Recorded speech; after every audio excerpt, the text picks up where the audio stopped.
Well, here we are, guys, and what a day it's been in Toronto sports. I mean, my goodness, the Jays get clobbered, the Leafs sign John Tavares, and the Toronto Raptors re-sign point guard Fred VanVleet.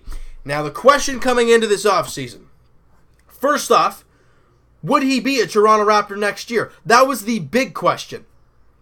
And if so, what would the contract look like?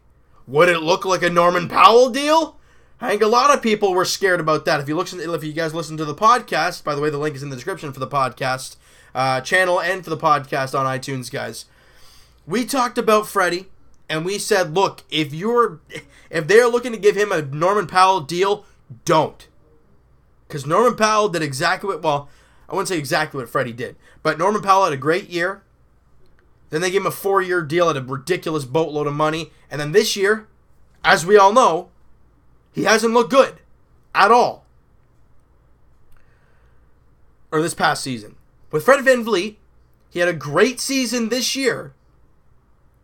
But we don't know what we're going to see next year and the year after from Fred VanVleet and so on and so forth. We don't know what we're going to get from him. So what do the Raptors do? They signed Fred VanVleet to a 2-year, $18 million contract, $9 million a season. That's better. That's the way it should be done. Now, the Raptors are really tight when it comes to money, obviously. And, I mean, you look at it, I'm in the article here, with little available money on the market, VanVleet quickly re-signed with Toronto after his crazy good season in 2017 and 2018. We didn't have a lot of money left. The Phoenix Suns were the other team that were kind of talking with Freddie about a contract and all that kind of stuff. But we didn't, I think they signed somebody today or something like that they weren't able to do so.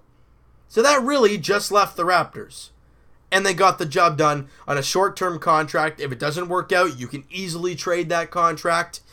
And all that's great. And the great news about this, Fred VanVleet's contract, he's set to be a free agent in 2020. And that same year, Kyle Lowry's contract is done. So you'll be able to tell at that point, does Kyle still have juice in the tank? Is Freddie worth bringing back? I know, guys, we saw him last year and he was great. He got a nickname, for goodness sakes. When you get a nickname, you're good. You look at Scary Terry in Boston. Why did he get a nickname? He's dang good. Why did Steady Freddie get a nickname? Because he was clutch. Except for in the playoffs, but, I mean, we all know what Coach Casey did, in big situations. A guy who has a broken shoulder, pretty much, is in clutch situation, taking the last shot of a ball game in back-to-back games. He did in regulation and in overtime. I think it was in game, I'm not sure what game that was. 3? I'm not sure exactly which one that was, but that's not what you should be doing. With a healthy Fred VanVleet, it's going to be very interesting. Yeah, he had 8.6 points a game, 3.2 assists per game. Now, that was really low to start the year, but then as he came on and he started to become Steady Freddy, those numbers went up. He was great. He ended up being third in the sixth Man of the Year award. He was great. I mean, absolutely fantastic. I was really impressed with Fred VanVleet. Obviously Lou Williams had number 1. Of course, he won it. I mean, the guy's nuts. So that's that. And Freddie came third. And you got him on a very small contract. Well, I wouldn't say very small, but you got him on a fairly decent-sized contract. You don't hear me complaining. You won't hear it. Because we know what he can do for this team. If he shows it again next year that he can do the same thing he did and improve, this contract looks like money.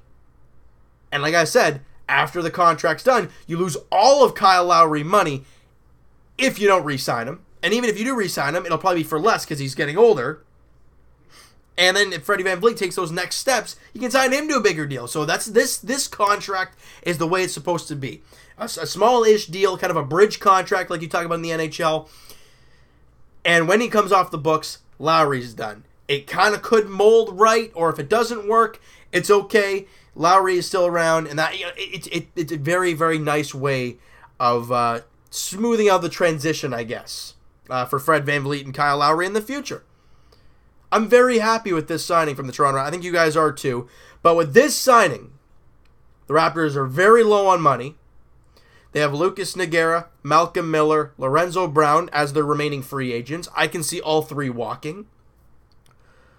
But for the most part, as you're talking about like regular players for the Toronto Raptors, all of them are back. All right? That's that.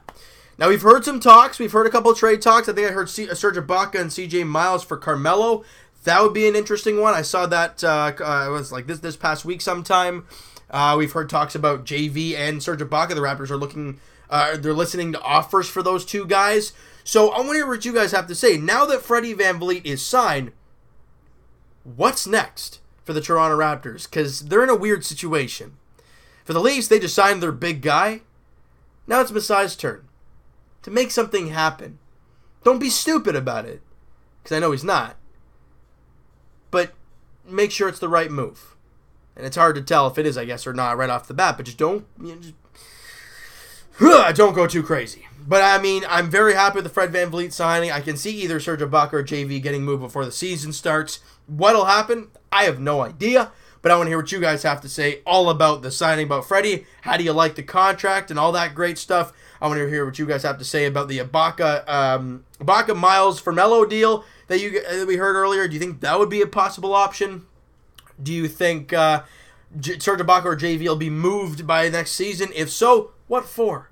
I want to hear what you guys have to say, all right? So you know what, guys? That is going to do it for this one. You guys enjoyed this video, and you guys are happy that Steady Freddy is back on the Raptors. Hit that like button. I do appreciate that. Hit the subscribe button if you guys have not already. Comment down below what you guys think of the signing. What you guys think of the possible trade opportunities moving forward. And where does this team, where do they go next? That's what I want to hear with you.